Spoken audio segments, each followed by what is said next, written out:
Salut tout le monde, alors une petite vidéo un peu spéciale qui intéressera non pas que les adeptes du fitness en France. C'est une vidéo qui est destinée à tous ceux qui souhaitent vivre des réseaux sociaux, de YouTube, etc. Parce qu'évidemment, il y a pas mal de vidéos qui vont vous expliquer comment réussir. Donc, par exemple, acheter une belle caméra, avoir du bon son, soigner ses montages, soigner sa présentation, etc. Ça, t'en as plein des vidéos, tu peux en trouver un tas. Ce dont on parle le moins, en fait, c'est des conseils pratiques pour pouvoir gérer justement le gain d'argent, comment te protéger, ce qui peut être dit ou pas dit. Enfin, tu vois, moi, tu me connais. À chaque fois que j'ai besoin d'un renseignement, je vais directement à la source la plus fiable que je peux trouver. Si tu veux acheter une Renault, tu vas chez Renault, pas de placement de produit. On pourrait dire quoi? Volkswagen, Porsche.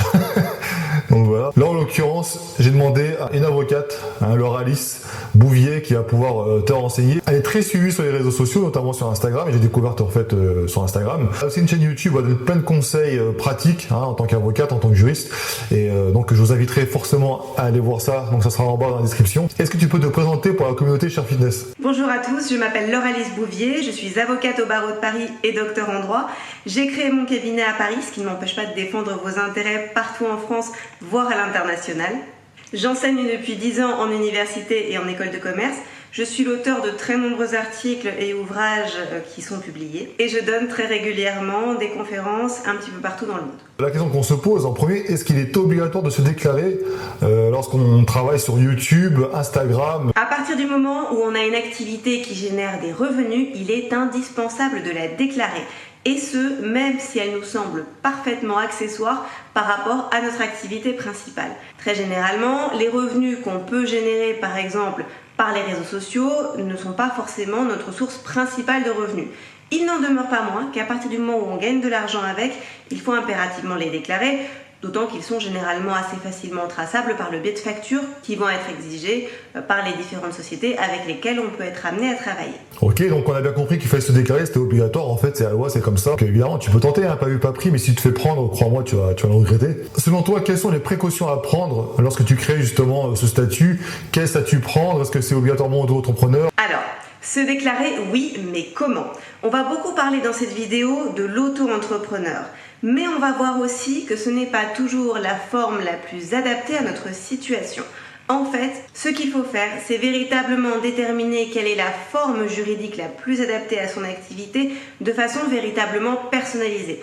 Pourquoi, par exemple, ne pas créer une société, une SASU par exemple, une société par action simplifiée unipersonnelle avec un seul associé? Ça peut avoir des avantages que vous n'aurez pas forcément dans le statut de l'auto-entrepreneur et inversement. Donc autant vous dire que quand un entrepreneur vient me voir pour créer son activité et qu'il me dit qu'il veut être auto-entrepreneur, on examine avant ses perspectives d'évolution, ce qu'il veut faire exactement pour déterminer si c'est vraiment le choix le plus adapté à sa situation et à son bon développement. Alors il n'y a pas de doute, le régime de l'auto-entrepreneur, il a beaucoup d'avantages.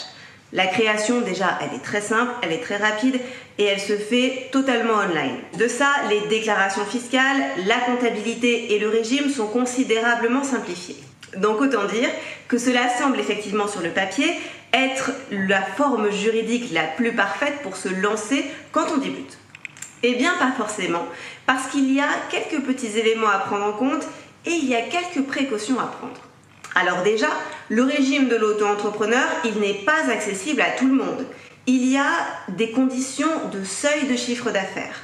Ça veut dire que pour les activités commerciales, le régime de l'auto-entrepreneur, il n'est ouvert que jusqu'à un chiffre d'affaires de 170 000 €. Pour les prestations de services, il est ouvert jusqu'à 70 000 €. Donc ça veut dire quoi? Ça veut dire que déjà, tout le monde ne peut pas être auto-entrepreneur si on génère un chiffre d'affaires qui est au-delà de ces seuils. Et la deuxième conséquence, c'est que si on a démarré auto-entrepreneur, mais qu'on génère des chiffres d'affaires qui au final dépassent ces seuils, il va falloir faire attention à bien changer de régime. Deuxième précaution, tenez, la facturation par exemple. Non seulement il y a des normes spécifiques à respecter, mais en plus il faut faire très attention à la franchise de TVA. La franchise de TVA, ça veut dire quoi? Je m'explique. Tant qu'on ne dépasse pas un chiffre d'affaires spécifique, on ne facture pas la TVA à ses clients. Mais dès qu'on dépasse ce chiffre d'affaires, ce plafond, ce seuil, on va devoir facturer la TVA. Donc ça veut dire qu'il faut être très attentif aux chiffres d'affaires qui sont générés. Et puis tenez, parlons encore de la TVA. Vous savez que normalement, dans une activité, vous pouvez déduire la TVA des matières premières que vous allez utiliser pour les transformer et faire un produit final que vous allez revendre. Par exemple, un boulanger qui achète de la farine, il va pouvoir déduire la TVA de la farine puisqu'il va l'utiliser pour faire du pain. Grosso modo, on pourra refaire une vidéo sur la question. En tant qu'auto-entrepreneur, vous n'avez pas le droit de déduire la TVA. Donc c'est un inconvénient supplémentaire qu'il faut prendre en compte. Troisième inconvénient, et pas des moindres, il ne faut pas non plus oublier que si jamais votre activité, elle génère des dettes, que vous avez des créanciers à qui vous devez de l'argent, il n'y a pas de mécanisme protecteur comme il en existe par exemple pour les SAS ou les SARL. Pourquoi ? Eh bien, parce que dans le cadre de l'auto-entrepreneur, le droit fiscal, il ne voit pas de différence entre la personne du dirigeant d'un côté et l'activité de l'autre. Ça a deux conséquences. La première conséquence, c'est que vous êtes imposable à l'impôt sur le revenu et pas à l'impôt sur les sociétés, ce qui peut vous conduire à payer beaucoup plus d'impôts que si vous étiez imposable à l'impôt sur les sociétés. Et deuxième conséquence, ça veut dire que si votre activité professionnelle, elle génère des dettes, ça peut être votre patrimoine personnel qui va pouvoir être utilisé pour dédommager les créanciers. Alors bien évidemment, pour protéger ses biens propres, protéger sa maison par exemple, on peut faire une déclaration d'insaisissabilité chez un notaire. Mais ça veut dire encore des procédures, des frais supplémentaires, donc il faut quand même prendre en compte ces éléments-là. Tenez un autre exemple, je pense aux auto-entrepreneurs qui sont des artisans et j'ai eu le cas il n'y a pas si longtemps dans un dossier. Pour les auto-entrepreneurs qui sont des artisans, alors moi par exemple c'était le cas d'une prothésiste ongulaire, il est nécessaire de suivre une formation préalable à l'installation. Alors cette formation préalable à l'installation, elle est délivrée par les chambres des métiers. Mais alors, il y a deux conséquences. La première, c'est que non seulement c'est un temps qui va devoir être pris avant de mettre en place son activité et qui n'est pas négligeable, il est de 30 heures. Mais en plus, cette formation, elle n'est pas gratuite. Elle est de 180 €. Donc ce sont également des éléments qu'il faut prendre en compte avant de lancer son activité. Et c'est d'autant plus important que, comme ce sont les chambres des métiers qui délivrent ces formations, elles sont souvent totalement débordées et il y a des temps d'attente qui sont très longs, ce qui retarde d'autant plus le lancement de votre activité. Donc ok, on a bien compris qu'il y a des différents statuts qui existaient, et donc à mon avis là il faut faire appel à un spécialiste pour votre cas, tout simplement.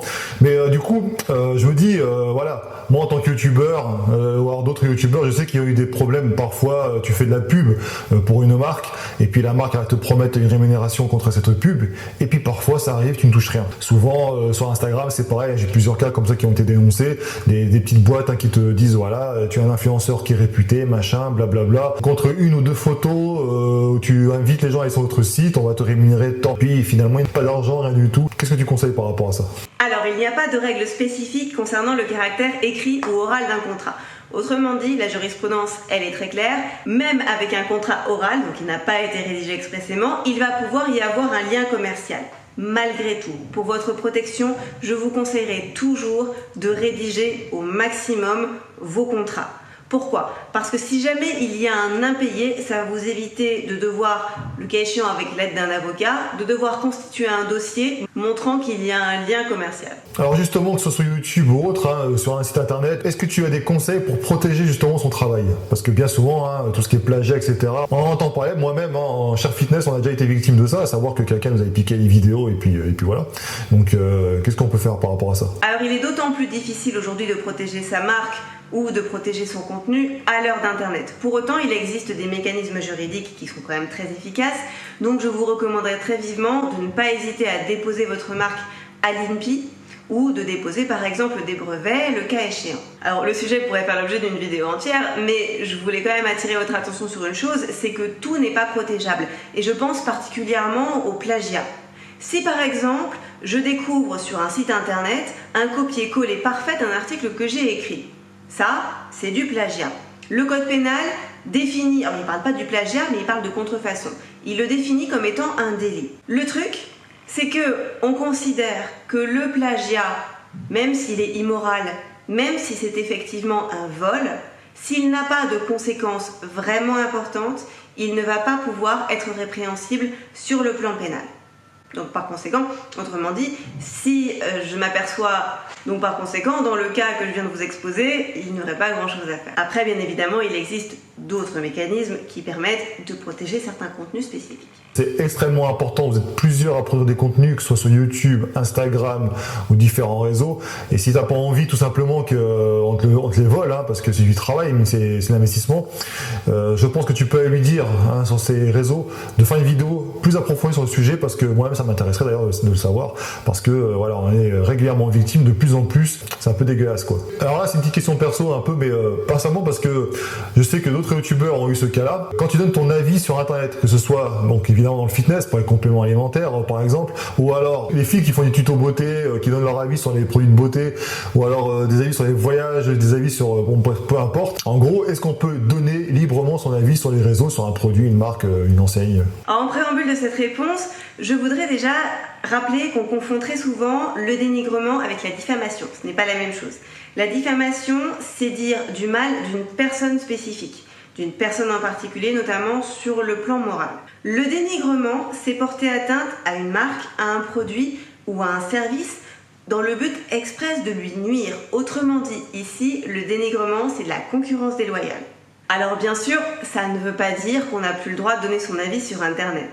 Mais en fonction de la façon dont c'est dit, en fonction de la personne par qui c'est dit et en fonction des conséquences que ça peut avoir et des raisons pour lesquelles ces critiques ont lieu, elles vont pouvoir être qualifiées de dénigrement. Donc si vous estimez que vos produits, vos services ou votre marque est victime de dénigrement, il ne faut pas hésiter à constituer un dossier qui va démontrer l'intention de nuire. Bon, de toute façon, en tout cas, personnellement, pour Cher Fitness, on a eu affaire une fois à une marque qui s'est manifestée pour dire que voilà, enlevez votre avis parce que blablabla, ça porte préjudice, etc. On l'a pas fait. À partir du moment où c'était fait de toute façon objectivement, et puis voilà, on est des consommateurs, on n'est pas des revendeurs. Donc, vous ne faites pas non plus avoir, parfois certains vous mettront la pression pour éviter de diffuser tel ou tel avis. À partir du moment où ce sont des avis, et qu'on n'est pas en dénigrement, il ne faut pas non plus tout de suite paniquer, et voilà, on est quand même dans un pays libre, donc ce qui paraît, donc ne vous inquiétez pas pour ça. Bon, en tout cas, merci Loris de nous avoir répondu si gentiment à ces questions. Ce genre de chaîne-là, c'est pas très courant, en tout cas, et c'est très pratique, elle fait des vidéos courtes sur des sujets intéressants, et vous-même, vous pouvez proposer aussi des sujets qu'elle pourrait, voilà, vous lui proposez des vidéos, elle va les faire, sans souci. Donc je vous invite fortement à la suivre pour avoir des petits tips comme ça. Vous êtes de plus en plus nombreux à tenter, je vois sur les réseaux, notamment sur Instagram, avec des codes promo, des machins, etc. Mais bien souvent, vous ignorez les obligations que vous avez et les devoirs qu'ont aussi les marques par rapport à vous. Donc, n'hésitez pas à la suivre, et puis n'hésitez pas aussi à vous abonner à notre chaîne, à diffuser cette vidéo-là, je pense qu'elle peut en aider plus d'un. Et puis voilà, si vous avez d'autres idées de vidéos, dans les commentaires, là aussi, il ne faut pas hésiter à les mettre, et puis on tentera de les faire rapidement. Ciao!